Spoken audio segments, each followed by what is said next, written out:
Olá pessoal, professor Wilson de volta com a nossa aula de período composto. Agora vamos falar de orações justapostas, de orações intercaladas ou interferentes e de verbos vicários. Mas verbo vicário, um negócio de verbo, mas aqui tem a ver com o período composto também. A gente vai ver que interessante essa relação deste verbo dentro deste período, certo, queridos? Então vamos lá.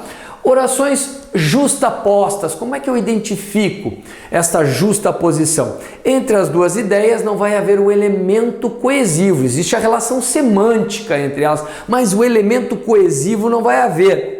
Aí o cara vai pensar, né? Mas como assim? Se não há o elemento coesivo, isso aí que eu me lembre é lá nas orações reduzidas, sim. As orações reduzidas não apresentam o elemento coesivo, mas, além disso, o verbo está na forma nominal. Aqui não, o verbo está conjugado.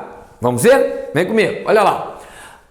A carinha podia ser de chinesa, fossem os olhos mais enviesados. Então, temos duas ideias e aqui existe uma relação de subordinação, certo? Aqui existe uma relação de subordinação. Vejam que essa oração aqui apresenta uma ideia em relação a esta. Qual ideia? Que conjunção nós poderíamos colocar ali se quiséssemos colocar? Muito bem, show de bola. O C, ou seja, ela apresenta em relação a esta aqui uma ideia de condição. Não, é uma oração subordinada de verbial condicional? Não, claro que não, porque ela não tem o elemento coesivo. Elas são justapostas e há uma relação semântica entre elas. Não, por que a subordinação? Porque ela é uma condição da outra. Embora não haja aqui o elemento, tá? Então a relação é de subordinação. A de baixo, todas as horas ferem. A derradeira, mata. Que conjunção nós poderíamos colocar aqui? E a gente vai perceber que aqui existe, seria um mas, existe uma relação de adversidade. Só que aqui, todas as horas ferem. A derradeira, mata. Então temos aqui uma relação de coordenação.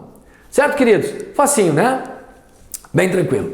Bom, o que são orações intercaladas ou interferentes? O próprio nome está dizendo, ela intercala, fica no meio ou interfere na relação do significado da outra, né? Mas elas, na verdade, elas podem até interferir na relação, mas elas são independentes ali, né? Elas poderiam ser retiradas, certo? Muito bem, vamos ver o que significa isso. Bem simples, tá? Normalmente elas apresentam um esclarecimento, uma observação ou uma ressalva, tá? Dê uma olhada aqui.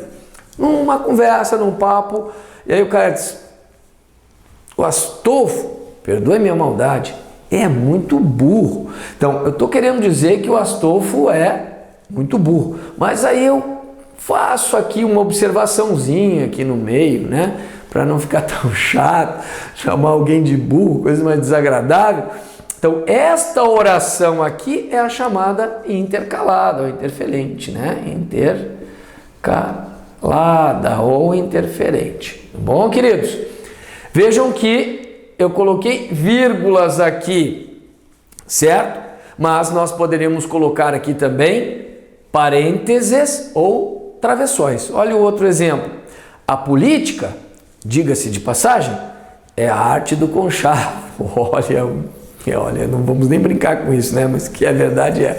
Olha lá, a política é a arte do conchavo. Então entra aqui, diga-se de passagem também, né? Como uma ressalva, né? Então, observem que nós poderíamos retirar isso. A política é a arte do conchavo. Essa é a afirmação que eu quero fazer, certo? Neste caso, colocamos os parênteses, poderíamos colocar vírgulas ou travessões, certo? A escolha é de quem está escrevendo, certinho? Agora vejam esta.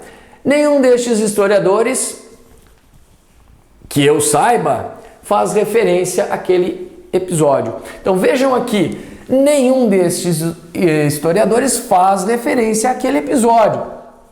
Isso é o que o cara quer dizer. Essa oração aqui no meio entra intercalada. intercalada, fazendo uma interferência aqui, certo? Ó, então, talvez o que? Um esclarecimento ou uma ressalva, né? Uma ressalva, que eu saiba. Né? Então vejam, queridos, isso é uma oração, e aqui vejam, é uma oração interferente, uma oração intercalada. Vejam que aqui eu coloquei travessões, como eu falei, poderiam ser vírgulas ou parênteses. Certinho? Facinho, né? Precisamos, dizia ele, trabalhar para prosperar. Precisamos trabalhar para prosperar. Então essa oração entrou aqui no meio, a intercalada. Tá? Isso aqui é muito comum na literatura, no discurso direto, né? Ó, então, estou querendo dizer que alguém falou isso, né? Então, muito comum no discurso direto. Certo? Muito bem, queridos. Facinho, né? Bem tranquilo isso.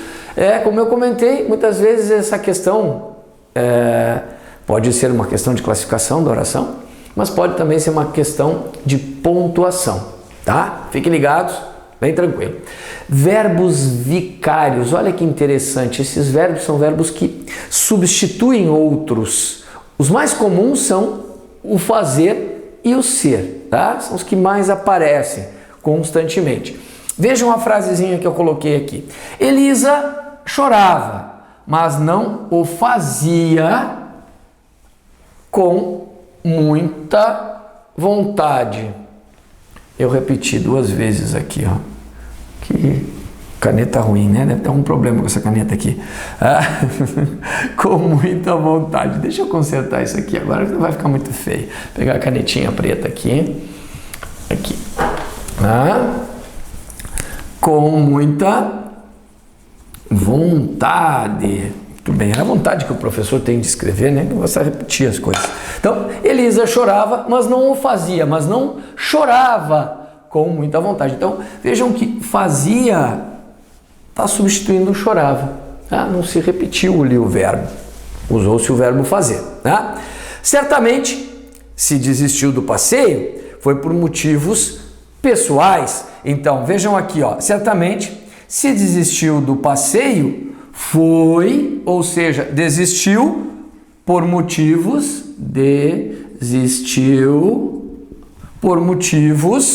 pessoais, tá? Certinho? Então vejam que isso é chamado de verbo vicário, aquele que substitui um outro, não fica essa repetição. Claro que fica desagradável se isso for, né, constante no texto, tá? Mas é a arte do escrever, é fascinante, né? Queridos, muito obrigado. Então, não se esqueçam de que há uma lista de exercícios, façam esses exercícios. Obrigado por acompanharem as nossas aulas, por acompanharem o nosso trabalho, obrigado por compartilharem o nosso trabalho, que é importante, né? Que vocês compartilhem, que deem o ok ali, que digam por favor que gostam, que digam que não gostam e comentem.